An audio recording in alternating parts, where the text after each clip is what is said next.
اللہ کی توفیق سے میرا خیال ہے کہ آپ سارے لوگ نمازی ہوں گے، اور میری مائیں بہنیں اور بیٹیاں جو تشریف لائی ہیں انہیں بھی 5 گانا نماز کا شعور اور توفیق نصیب ہوگی۔ آج ہم یہاں سے عزم کر کے جانا ہے کہ ہمارے خاندان میں، ہمارے رشتہ داروں میں، ہماری اولادوں میں اگر بدقسمتی سے کوئی بے نمازی ہے تو آج عزم کر کے جائیں کہ وہ بے نمازی نہ رہے۔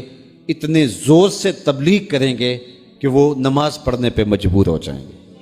یہ اولاد کے ساتھ ہمدردی نہیں ہے، ساری رات اولاد جاگتی رہے اور جب نماز کا وقت آ جائے تو ماں کہتی ہے بیٹے سو جا، اب تو اذان کا وقت ہو گیا۔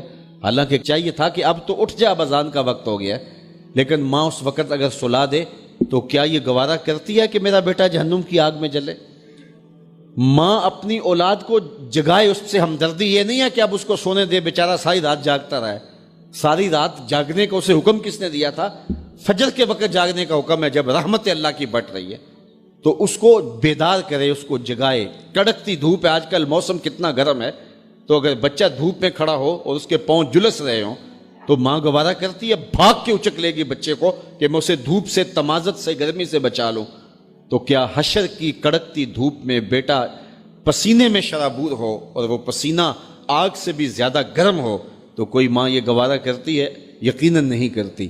تو نہیں کرتی تو اس کو اپنی اولاد کو 5 گانا نماز کا خوگر بنانا ہوگا۔ نماز کی توفیق اللہ سے مانگو۔ آج کے اس اجتماع میں یہی پیغام ہے اور یہی دعوت ہے اور یہی قرآن مجید کی تعلیمات کا خلاصہ ہے۔ 1 بار نہیں، 2 بار نہیں، 10 بار نہیں، 20 بار نہیں، 100 بار نہیں، قرآن و حدیث کے اندر 750 مرتبہ نماز کا حکم آیا ہے۔ آپ ذرا غور کیجئے، 1 مرتبہ کہہ دینا کیا کافی نہیں ہے؟ لیکن 750 مرتبہ تمہارے کریم رب نے تمہیں بار بار کہا ہے، تمہارے کریم رسول نے تمہیں بار بار کہا ہے کہ نماز پڑھو۔ تو اگر ہم اتنی بار سننے کے بعد بھی نماز نہیں پڑھیں گے تو پھر ہم کہاں کھڑے ہوں گے؟ اور دوسری بات ہے کہ اتنی تاکید کی گئی ہے، اتنی تاکید کی گئی ہے، تو یہ کتنا بڑا جرم تھا نماز کا ترک کرنا کہ بار بار کہا گیا ہے۔ جب آگے سامنے آگ جل رہی ہو اور کوئی دوڑ کے چھلانگ لگانا چاہ رہا ہو تو پھر ماں کی ممتا اتنی ہوتی ہے کہ اس کو 100 بار بھی روکنا پڑے تو بچے کو روکتی ہے، اس لیے وہ جانتی ہے کہ آگے آگ ہے، اور اگر میں اس کو نہ روک پائی تو سیدھا آگ میں چھلانگ لگائے گا۔ اللہ ماں سے بھی زیادہ پیار کرتا ہے، رسول اللہ ماں سے بھی زیادہ پیار کرتے ہیں، اس لیے 1 بار نہیں، 2 بار نہیں، 10 بار نہیں، 100 بار نہیں، 750 مرتبہ کہا کہ تمہاری نماز نہیں چھوٹنی چاہیے۔ تو سونے سے قبل 5 انگلیاں بھی گن لو اور 5 نمازیں بھی گن لو۔ یہ عنوان تشنا رہ گیا، چونکہ وقت کے دامن میں اتنی گنجائش نہیں ہے، تو میں جو کہا گیا مجھے امید ہے کہ یقیناً یہ آپ کی روحوں تک اترا ہوگا، اور اگر بدقسمتی سے کوئی بے نمازی ہے تو آج کے بعد بے نمازی نہیں رہے گا۔ اور ہم اپنے ماحول میں اپنی اولاد سے اگر پیار کرتے ہیں اور حقیقی پیار ہے ہمیں، تو پھر ان کو 5 گانا نماز کا عادی بنانا ہوگا اور ان کی پیشانیوں میں سجدے رکھنے ہوں گے۔ اللہ مجھے آپ کو اپنی رحمتوں کے حصار میں رکھے۔